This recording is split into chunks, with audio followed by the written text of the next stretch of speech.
Olá, sejam todos muito bem-vindos à terceira semana do Ensino Fundamental 2. Eu sou Gustavo Xavier, professor de Geografia da Rede e membro da equipe da Gerência de Anos Finais. Desde 2022, realizamos anualmente esse encontro com mesas, rodas de conversa e vivências para proporcionar experiências que contribuam para a nossa prática educativa. Esse ano, nosso tema gerador é Projeto de Vida e Adolescências. Um evento pensado e planejado pela Gerência de Anos Finais da Coordenadoria de Ensino Fundamental, da Subsecretaria de Ensino, da Secretaria Municipal de Educação do Rio de Janeiro. É uma semana dedicada a estudos, partilha de saberes e troca de experiências ligadas ao nosso tema gerador.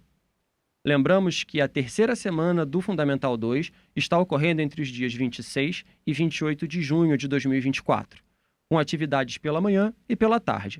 Todas as mesas estão sendo gravadas e ficarão disponíveis no canal da Multirio no YouTube. A mesa de hoje tem como tema Adolescências e Projeto de Vida. Essa temática implica questões fundamentais. Quem sou? O que posso? Onde estou? Como é meu lugar? Para onde vou? O que sonho? Que mudanças quero promover em mim e no meio? Quem está comigo? Para ajudar nesse debate, convidamos Gabriela Rodrigues, que é secretária especial da Juventude Carioca da Prefeitura da cidade do Rio de Janeiro. Tem formação em gestão pública pela UFRJ e em economia pela University of Washington, especialista em negócios pela FGV, com mais de 10 anos de carreira, com experiência no setor privado, público e filantrópico, sempre protagonizando o desenvolvimento institucional, na inovação e em gestão de projetos de impacto social. Também temos conosco Lucy Ferraz, que é doutora e mestre em comunicação, interfaces comunicação e educação, pela Escola de Comunicações e Artes da Universidade de São Paulo, graduada em administração de empresas pela EAESP da FGV, especialista em educação digital e em educação integral. Atua como consultora pedagógica no Motriz e como professora tutora em turmas de graduação tecnológica à distância do FGV e DT. Já desenvolveu consultorias sobre educação com mediação tecnológica e avaliação formativa para a Abrascom, Infefebraban, Fundação Telefônica Vivo, CIEB, Fundação Torino, Fundação Dorina Nauel, dentre outros. Temos também o professor Marcos Vinícius, professor da rede desde 2010, vascaíno, mestre em letras pela UFRJ, doutorando em língua portuguesa pela UERJ. Em 2023, se tornou coordenador pedagógico da Escola Municipal Barão de Santa Margarida, escola em que atua desde seu ingresso na rede municipal de ensino. Então agora eu gostaria que cada um, seguindo a nossa ordem de apresentação, falasse um pouquinho sobre suas contribuições para essa temática. Podemos começar com a Gabriela, por favor? Boa tarde, pessoal. É um prazer estar aqui com vocês hoje. Mas a primeira coisa que é importante eu dizer é que eu também sou vascaína. Saudações cruzmaltinas a todos. Vascaíno gosta de marcar lugar. Eu sou secretária de Juventude aqui na cidade do Rio de Janeiro. E o nosso público-alvo são jovens de 15 a 29 anos.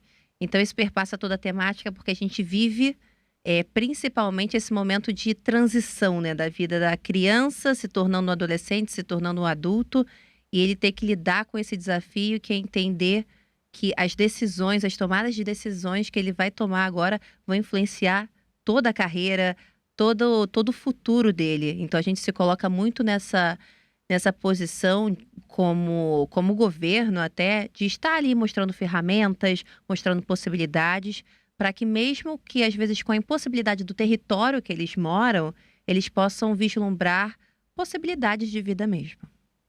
Muito obrigado. Agora a Lucy pode falar um pouco para a gente? Sim. Antes de mais nada, eu quero agradecer em meu nome da Motriz pelo convite. Para nós é uma honra poder participar. Essa temática é uma temática muito cara para a Motriz, para todos nós da equipe, até porque atualmente nós temos uma área voltada aos anos finais, exatamente para podermos estudar e, inclusive, desenvolver atividades de implementação que possam apoiar as redes públicas no sentido delas conseguirem olhar com mais atenção e especificidade para esses tópicos da adolescência. Tanto que, atualmente, eu sou a consultora pedagógica que, por meio da Motriz, com a nossa equipe, nós apoiamos o Estado do Ceará na implementação da escola em tempo integral, sendo que nós apoiamos a elaboração de um documento orientador para os municípios, porque eles atuam em regime de cooperação e 100% das escolas já estão municipalizadas, então sempre olhando para essa temática da escola dos adolescentes, e aí nós vamos falar um pouco sobre isso também e da relevância que é esse tema para a formação desses estudantes enquanto cidadãos. Acho que é isso. Ótimo. Marcos, por favor. Bom, boa tarde. Primeiramente, eu quero mandar um abraço para os alunos e alunas lá da Escola Municipal Barão de Santa Margarida. E eu estou aqui hoje não para falar da escola como um todo, mas especificamente de um projeto que nós temos, que é o nosso jornal escolar, que é o Se Liga Barão, e inclusive faz parte do projeto Andar da Multirio, que é a agência de notícia dos alunos da rede. É um pool, né, um consórcio de projetos jornalísticos de várias escolas da rede que se concentram nessa agência de notícias. Nosso jornal começou em 2022, a primeira edição dele foi em maio de 22. Começou como um jornal mural e hoje já está expandindo para mídias digitais. Canal no YouTube, página no Instagram. E nós temos muitos alunos que participam bem, descobrem novos talentos, descobrem aptidões que talvez, se não fosse projeto, eles não descobrissem assim com tanta facilidade, com tanta rapidez. Então, muito obrigado, Marcos. Inclusive, nós temos o depoimento, né, das duas alunas, né, a Amanda e a Ana Luísa, que fazem parte desse projeto. E aí a gente também já vai poder assistir o vídeo delas falando um pouquinho sobre o olhar delas sobre o projeto Andar na Escola, na Escola Municipal Barão de Santa Margarida. No projeto Andar, eu faço parte do Se Liga Barão e eu sou uma das jornalistas. E como jornalista, nós fazemos muitas pesquisas e entrevistamos muitas pessoas. Que, por sinal, começou em 2022. E desde lá eu venho fazendo parte, venho mostrando algumas coisas que a gente faz na escola. E uma das coisas que a gente ama apresentar é a nossa escola para o público. E uma das coisas que eu desenvolvi foi a minha dicção, porque a minha dicção era uma coisa horrível. E também a memória, porque a questão da memória também eu era uma pessoa bem fraca de memória. Eu tinha muito medo de falar na frente da câmera e a gente gravando, os meus professores me orientando como agir, como atuar. E hoje eu posso dizer que hoje eu tenho mais tranquilidade de falar na frente da câmera como eu não tinha antes. E muitas coisas além disso. Uma das situações mais marcantes para mim foi a primeira vez que eu gravei, a gente lançou na rede. Eu achei que o vídeo tinha ficado muito estranho, eu achei que eu tinha ficado meia tensa, mas não, o vídeo saiu com aquela emoção, com aquela naturalidade, eu me senti bem mais calma. E um outro momento foi quando eu gravei sobre a chamada da interclasse, que eu gravando, eu descobri que eu conseguia falar sem aquele medo, aquela tensão. Os momentos mais marcantes desse projeto da Andar foi justamente a Bienal porque foi lá que eu descobri essa paixão que eu tinha, porque até então a gente fazia jornal escrito, não era gravado. Então, lá eu descobri essa paixão pelas câmeras. É uma coisa libertadora e é muito bom. E hoje eu posso dizer que eu falo melhor na frente da câmera depois de toda aquela base de conversa. Tá lá entrevistando as pessoas com o público. Dá um certo nervosismo, um certo frio na barriga. Mas quando a gente começa, a gente vê que não é nada, não é um bicho de 7 cabeças. É uma coisa bem legal e divertida. Não esqueça de nos seguir nas redes sociais que estão aparecendo aqui embaixo. Bom, então, aproveitando aí que nós temos uma mesa com uma diversidade de vivências, de bagagens e de trabalhos em prol da educação, em prol de construir projetos de vida cheios de esperança para as nossas adolescências, eu preparei algumas perguntas E essas perguntas, elas podem ser respondidas assim, né? A gente pensou de acordo um pouco com cada um, mas o que não impede que alguém, ao final da resposta de um dos componentes da mesa, se tem algo para reverberar, se surgiu alguma ideia, a gente fazer algo mais informal, num estilo bate-papo. Então podem ficar à vontade aí para, ao final da fala do colega de mesa, falar também um pouquinho. Então, Marcos, pensando sobre o projeto Andar e sobre a sua vivência como alguém que está à frente da coordenação pedagógica de uma escola grande, no seu ver, na sua experiência, o que você vivencia ali com os estudantes no dia a dia, qual você acha que é o papel da escola em promover o protagonismo entre as adolescências? Então, Gustavo, como eu falei na apresentação, esse projeto, além dele dar uma visibilidade para a escola, né, um resultado de um produto que sai com o nome da escola, a gente não pode perder de vista que ele é resultado de um trabalho em conjunto dos adolescentes da escola, né? São eles que escolhem as pautas, obviamente com uma orientação do nosso professor responsável, mas são eles que escolhem as pautas, fazem as pesquisas, escrevem um roteiro, os roteiros, mexem na questão tecnológica de edição dos vídeos, dos textos. Então a gente só fica ali mesmo dando o suporte necessário para que a vontade e o trabalho deles seja visto, né? Então, assim, eles realmente são os protagonistas nesse campo, além de possibilitar autonomia, né, em pesquisa, em estudos e em conhecimentos que eles podem carregar para a vida. Então, eu acho que não precisaria essa questão do protagonismo ficar restrita somente a um projeto. Eu acho que deveria ser um norte, deveria ser um mote de toda a escola fazer com que o seu aluno seja protagonista em vários campos da sua vida, do seu território, desde na escola até na sua relação com a comunidade, a sua relação com os estudos, com a cultura, com conhecimento.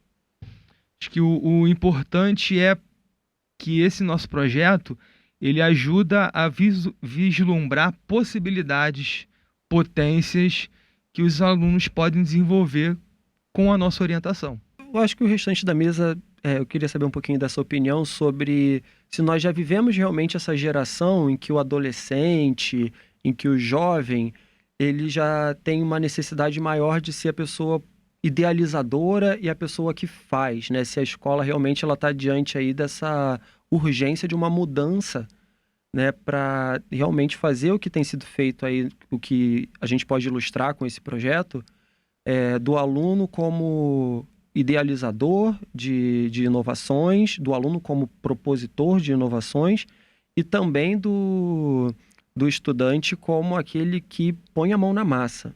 É, é o seguinte, é muito interessante o que o professor Marcos trouxe, muito convergente, inclusive com a minha experiência lá na Escola de Comunicações e Artes da USP, porque eu fiz o mestrado e doutorado lá, mas eu também dei aula a partir dos cursos de Educom, então eu conheço bem a proposta de projetos como agência de notícias e conheço a relevância dele, né? E eu acho que, para contextualizar um pouco essa questão até do protagonismo, e para complementar um pouco até a fala do professor, eu acho interessante a gente buscar também um pouquinho vamos dizer assim, a parte conceitual do protagonismo, porque é muito interessante, né? Todo mundo fala em deixar o aluno ser protagonista, mas nós, muitas vezes, e é por isso que aí eu admiro muito a estrutura das competências, que tem aquelas três dimensões do conhecimento conceitual, a habilidade de aplicar na prática e a atitude de fazer isso em situações reais, que é o que o professor está fazendo com os estudantes. Por quê? Porque muitas vezes a gente fala, mas o que que é o protagonismo? Colocar ele como o estudante como protagonista no centro. E, na verdade, né, tem estudos que mostram que os estudos originais pelo Roger Hart, ele mostrou que existem pelo menos 8 tipos de participação que se pode desenvolver com os estudantes. Não necessariamente todas são protagonistas, mas aí, quando essa pesquisa foi aplicada no Brasil, o Antônio Carlos Gomes da Costa, ele identificou 10 e foi validado pelo autor original da pesquisa. E dessas 10, pelo menos 6 são ações, são participações que a gente pode falar de protagonismo. Mas isso daí, como você bem destacou, Gustavo, nós não nascemos com essa, vamos dizer assim, com essa competência. Muitas vezes nós temos que ir desenvolvendo. Inclusive, cada tipo de participação mostra para nós o quão intenso pode ser esse protagonismo ou não.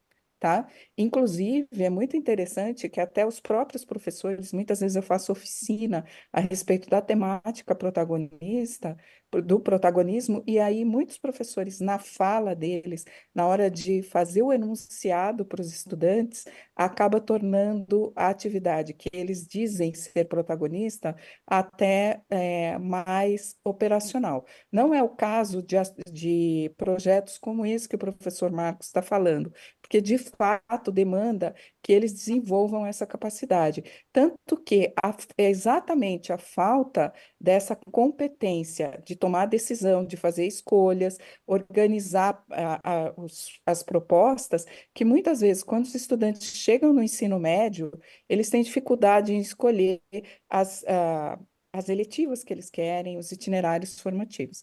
Acho que era isso que eu queria complementar, e é um projeto que eu admiro muito, professor. Parabéns. Gabriela, quando você fala sobre a faixa etária, né, que é a faixa etária alvo da Secretaria de Juventude, que é dos 15 aos 29. E nós temos ali uma certa interseção, né? Nós temos alguns alunos na rede, se a gente for parar para pensar, né, no regular, ali, que estão ali com seus 15, né? E a gente tem também no EJA, aí a gente já vai ter uma gama maior de alunos dentro dessa juventude, junto com alunos também numa idade adulta mais avançada.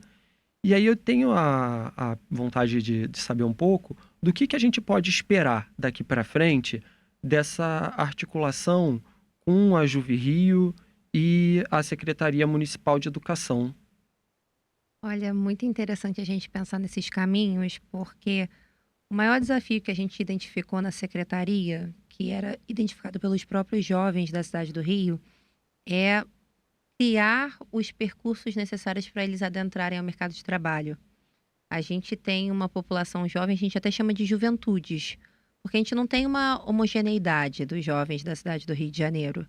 As realidades, elas são muito complexas, muito divergentes, cada território ele é muito vivo.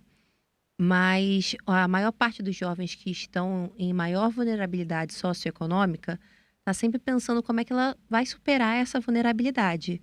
Como que ela vai conseguir galgar a isso, mesmo tão novinhos.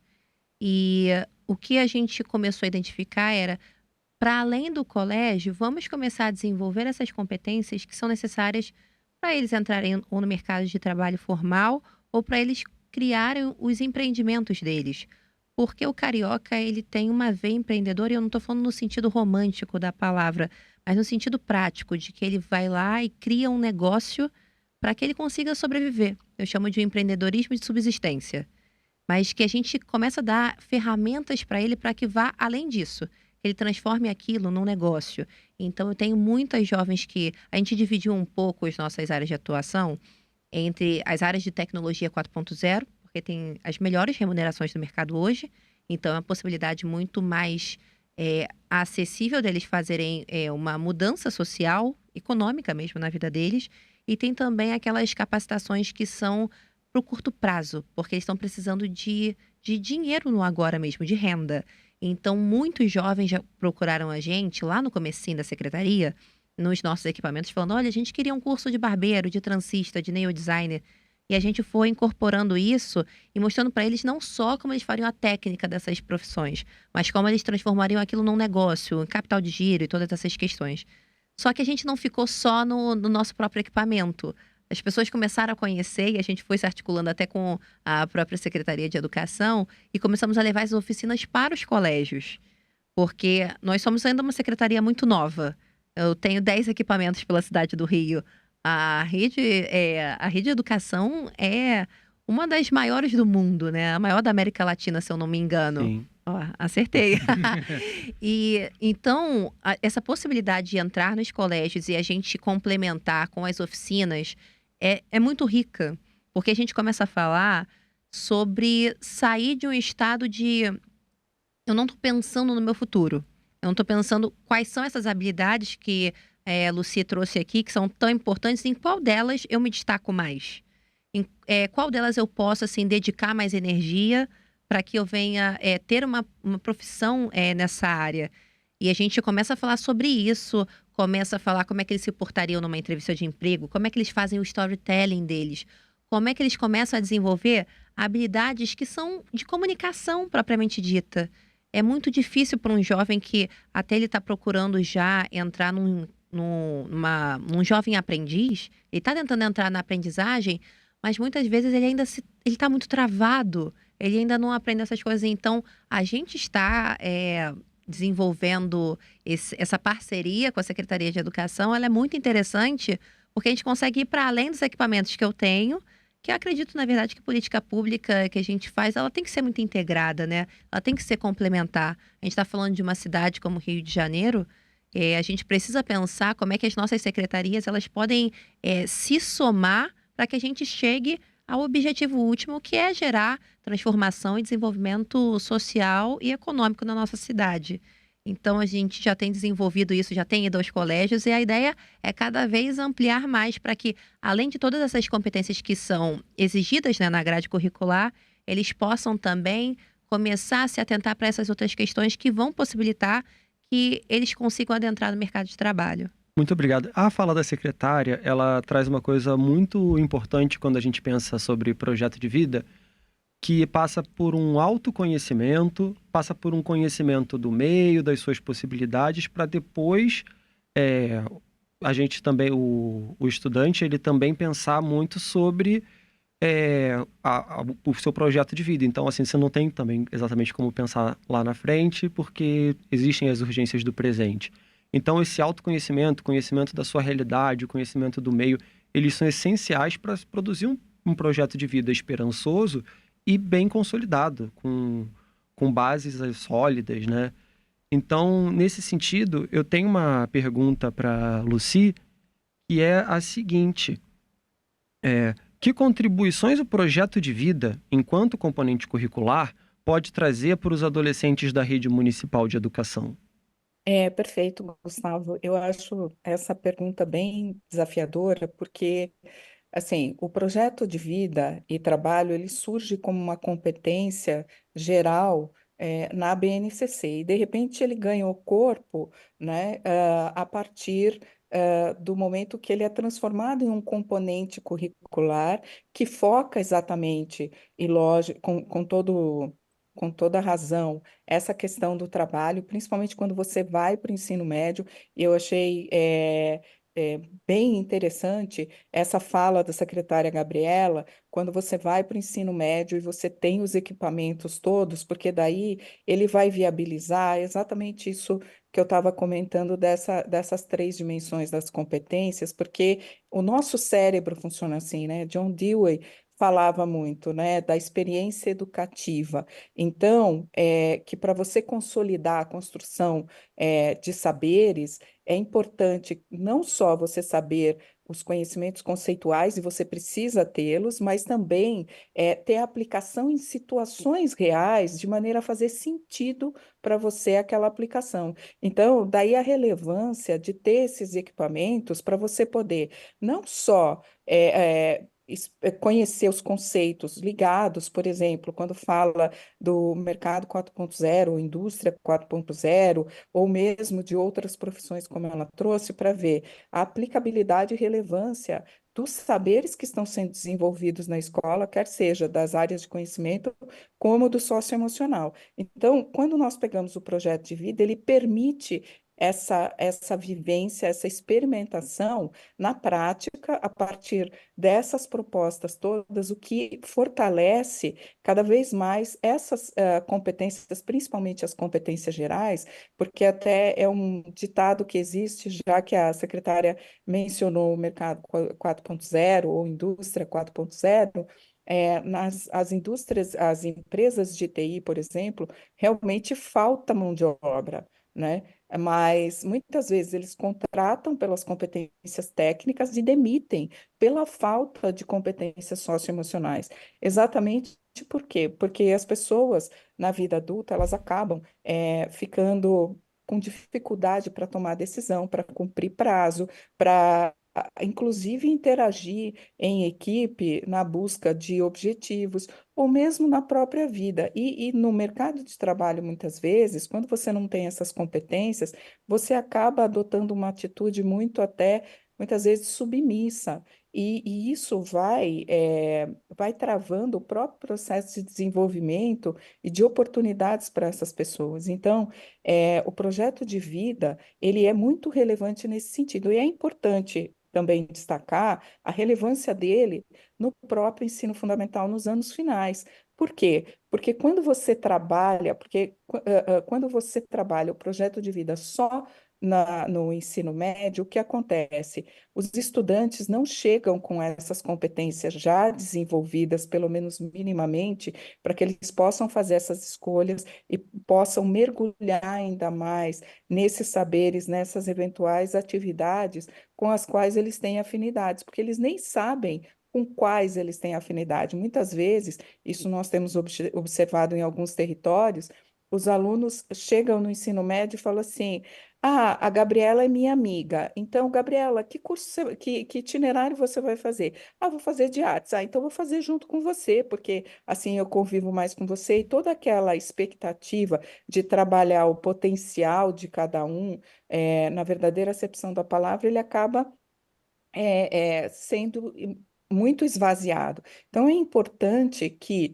no próprio ensino fundamental, em que pese que nós não trabalhemos o projeto de vida tanto com foco no trabalho, nas profissões, é possível se trabalhar essas competências no sentido de ele desenvolver a identidade dele começar a entender a relação dos saberes da escola, que ele tem na escola, nas áreas de conhecimento, com a vida dele. Então, por que que ele tem que aprender a escrever? Por que que ele tem que aprender a ler? Então, quando nós olhamos para propostas como o trabalho do professor Marcos, de trabalhar as mídias, a agência de notícias, nós vamos vendo, inclusive, como esses saberes, inclusive das áreas de conhecimento da base comum, são aplicados no dia a dia da nossa vida.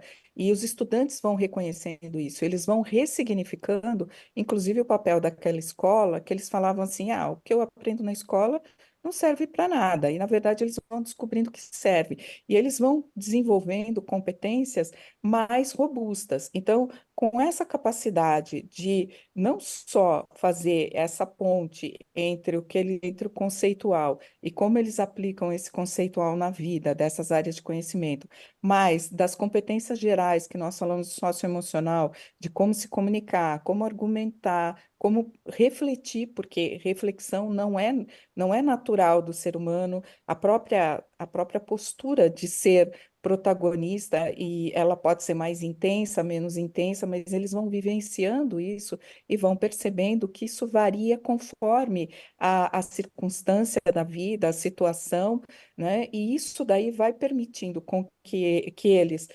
desenvolvam essas competências de uma forma mais consistente para quando eles chegarem no ensino médio, eles vão ter condições, então, de fazer essas escolhas, de identificar, poxa, eu me identifico melhor com matemática, o outro se identifica melhor com artes, o outro com ciências da natureza, e tudo bem, né? Então, aí nós começamos a ter esses estudantes com clareza, com uma identidade mais estruturada, mais clara, e isso permite que eles tenham mais oportunidades, porque esse período tem que olhar a questão do desenvolvimento do cérebro dele, eles estão sendo desafiados e precisam ser desafiados de uma forma propositiva e que faça sentido para eles. Então, daí essa relevância de se trabalhar, assim, o projeto de vida mais adaptado à faixa etária dos anos finais e adaptado à faixa etária do ensino médio. E nesse sentido, Marcos, quando ela vai falando dessa questão do jornal, eu queria saber um pouco do que você percebe nos estudantes da Escola Municipal Barão de Santa Margarida, no que diz respeito a eles descobrirem habilidades ou deles descobrirem, né, nesse processo de pesquisa, de construção de pauta, do que eles descobrem também sobre a escola, sobre o bairro. Porque quando a gente pensa em projeto de vida componente curricular, vem muito essa parte do autoconhecimento e do conhecimento da realidade no entorno. Esses estudantes, eles estão inseridos num território, como a secretária também bem disse, né? A gente tem uma multiplicidade de territórios, de juventudes. Então, o que você tem observado nesses alunos em termos de descoberta de habilidades, de autoconhecimento, ou mesmo de descobertas e de um conhecimento melhor do contexto em que eles vivem? Uma das coisas mais fortes para a gente, em relação aos alunos participantes do jornal, é a noção de pertencimento à escola, de mudança no comportamento, de aumento do interesse em participar das coisas da escola. Não unicamente questões acadêmicas de estudar, mas de conhecer melhor a equipe gestora, os funcionários, de participar como protagonistas de eventos como na Bienal do Livro, que eles fizeram a cobertura jornalística, né? Tá até no site da Andar. Eles foram. A descoberta de habilidade, nós temos um menino lá, o Gustavo, fala Gustavo, que ele se descobriu assim um exímio editor de vídeos, que inclusive ele fez o pai trocar de celular para ele, porque o celular que ele tinha já não estava dando conta. Ele virou professor, ele é um menino autista. Ele professor, eu vou precisar trocar de celular porque tá travando muito, tô editando muitos vídeos e eu já falei com meu pai, ele já falou que vai me dar outro de presente. Então, assim, e não é a primeira vez, né? Antes do jornal, em 2019, eu fiz, enquanto eu era regente ainda, um projeto com uma turma de 6º ano, com as minhas turmas de 6º ano, da gravação de um podcast. E teve todo um processo de pesquisar o assunto, roteirizar, transformar em narração, e veio um menino e me deu ali mas várias aulas de edição de áudio e publicação do áudio. Então, essa possibilidade de ampliar os horizontes para se descobrirem ou como bons escritores, ou como bons organizadores de equipe, líderes, ou como bons no manuseio da tecnologia, não só para ficar passando vídeo, né, o dia todo no feed, mas para produzir coisas interessantes para eles próprios. Eu acho que é um dos resultados mais palpáveis que a gente consegue perceber assim, nos estudantes que participam do projeto. Ótimo. E por falar assim, em experiências bem-sucedidas, experiências que nos deixam alegres, secretária, a senhora tem algum projeto, alguma política dentro da Juve Rio, que é aquela que quando lembra daquele quentinho no coração, de perceber assim a juventude, uma juventude mais esperançosa a partir daquela política, daquele projeto? Olha, é meio difícil para a mãe dizer, né, qual o filho que ela mais gosta. Mas acho que muito embasado na nossa temática, o Pacto pela Juventude, ele quando a gente está conversando aqui, trazendo diversas questões, é o que mais vem à minha mente. Para explicar o que é o Pacto, assim, em poucas linhas, esse é um projeto desenvolvido aqui pela Secretaria, em parceria com a Unesco, para o desenvolvimento de lideranças comunitárias. Que o jovem consiga olhar para o seu território, entender os problemas do seu território, engajar outras pessoas para criar soluções e ali ele cria um negócio social. Então, é um projeto que a gente faz exatamente esse processo de uma cadeia de emancipação e da formação do pensamento crítico do jovem acerca do território, acerca das problemáticas, e que gera muito isso, professor, que o senhor falou, que é do pertencimento. Porque eu acho que isso tem sido grande diferencial em todos os projetos que a gente faz na secretaria. Dá uma viradinha de chave no jovem quando ele forma realmente uma rede ali. A gente fica usando essas terminologias assim, você tem que fazer o seu networking, mas eles estão construindo isso agora, quando eles estão ali nos equipamentos públicos, conhecendo outros jovens que estão com objetivos parecidos e similares aos deles. Não são poucos os casos de jovens que já relataram pra gente que desistiram do suicídio, jovens que saíram do tráfico, meninas assim que já não sabiam mais o que ia fazer, estavam às portas da prostituição, muitos jovens em depressão. Eu tenho jovens que, depois do colégio, eles já fizeram, sabe, o que a gente tem de portfólio de cursos, e eles continuam lá, porque eles gostam do ambiente. E aí, ele, sem perceber, por ter criado esse sentimento de pertencimento, ele vai se capacitando, ele vai chegando a essas possibilidades. Poxa, eu tenho essa habilidade, tantas habilidades comentadas pela professora. E isso dá essa viradinha de chave. E os jovens do Pacto pela Juventude, eles... É muito engraçado porque eles têm uma blusa azul com o emblema do projeto, e eles vão andando. Majoritariamente, nós estamos nas favelas do Rio de Janeiro. Nós estamos em 60 favelas aqui no Rio. E eles vão andando. No começo, a comunidade fica assim, quem são esses jovens? E daqui a pouco eles já referenciam, porque eles começam a entender como é que a política pública ela tem que funcionar ali no território deles. O trabalho da Conlurb está acontecendo, eles começam a perceber quais são as rotas, eles já sabem como acionar a 7 Rio. O 1746 está lotado, os meus jovens, desculpa, gente. Os meus jovens lotam o 1746, porque agora eles conhecem as ferramentas. E isso cria uma autonomia neles e um pertencimento de que eu preciso transformar a realidade e eu sou capaz. Isso é o mais incrível. Eles se sentem capazes de transformar o território deles. Eles começam a desenvolver. A gente sempre fala, tudo nosso tá... Por mais que eu vá falar de tecnologia, que eu fale de cultura de esporte, a gente sempre pega a pauta climática. A gente sempre pega a pauta da sustentabilidade. Então, isso é uma coisa muito espacial. Eu tô falando isso aqui para um professor de geografia, né? Audaciosa, tá né? perfeito. Audaciosa. E é muito importante para a gente fazer isso, para que eles consigam ver que, para a gente gerar a justiça climática, a gente perpassa por essa realidade que tá ali inserida, que eles estão vivendo no dia a dia. E eles conseguem ver as diferenças de oportunidades. E, de vez em quando, eu até falei isso para eles numa aula que eu dei sábado. É um soco no estômago, às vezes. Porque eles ali são tão novos e estão começando a perceber de forma crítica como a gente tem um histórico de desigualdade na nossa sociedade, né? Um histórico de um país que foi escravagista há tão pouco tempo.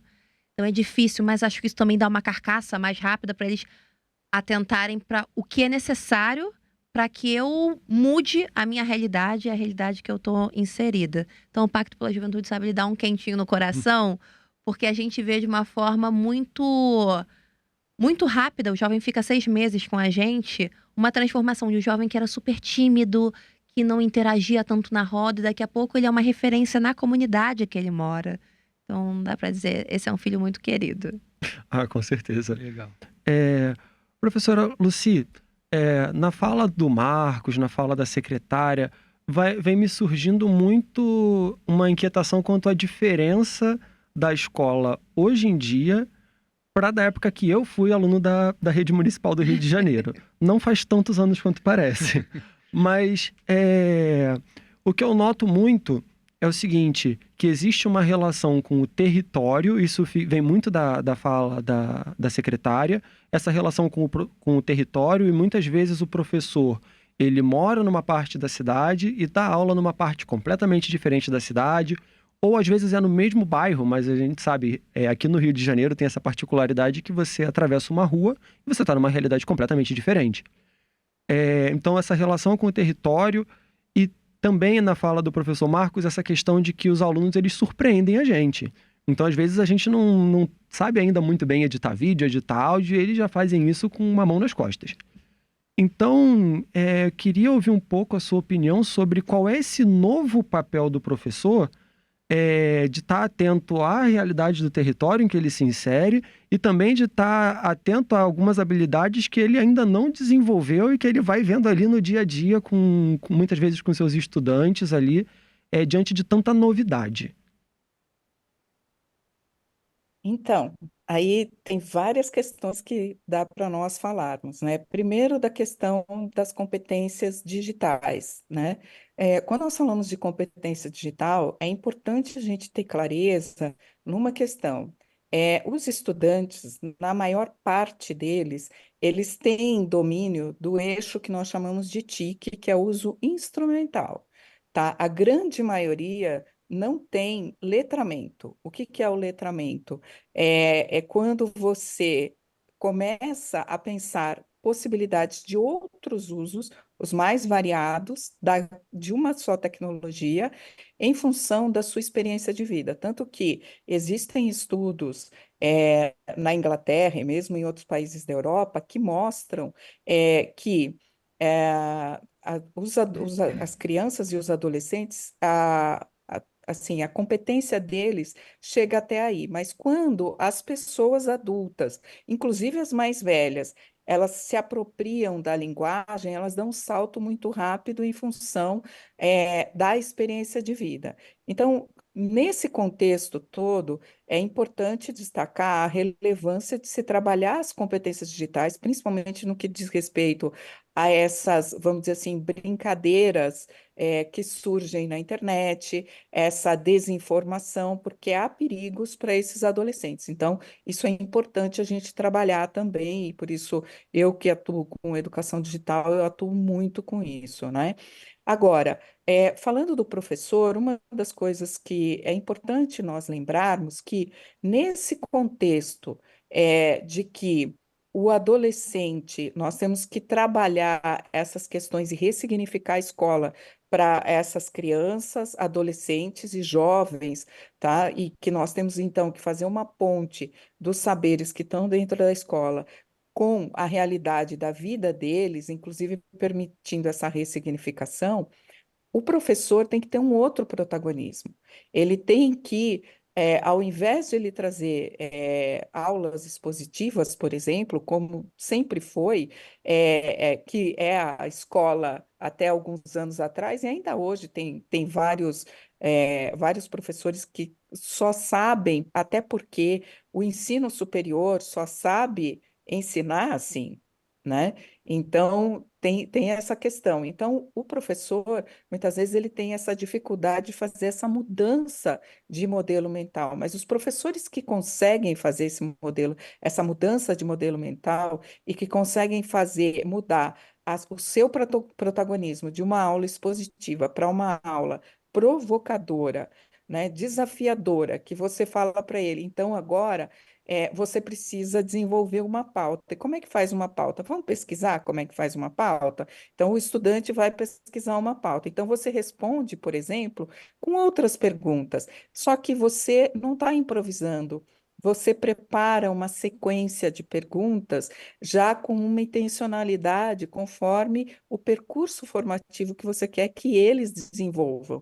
Então, é isso que começa a mudar. Os professores começam a se apropriar. E quando você vai por meio das tecnologias, que já foge das áreas de conhecimento tradicionais, que estão mais, vamos dizer assim, envelopadinhas no modelo expositivo, aí você consegue trazer esses métodos todos que intercalam atividade conceitual com atividade prática, por quê? E aí você consegue fazer essas costuras. Então, você consegue pegar estudantes que normalmente apresentavam uma participação mais do tipo decorativa, simbólica, porque muitas vezes eles não se achavam no direito de participar. Não é que eles falavam assim, eu não quero participar disso, sabe? Mas não é porque eles não querem, é porque eles se consideram tão menos que eles não participam, mas aí você entra num projeto como esse que a secretária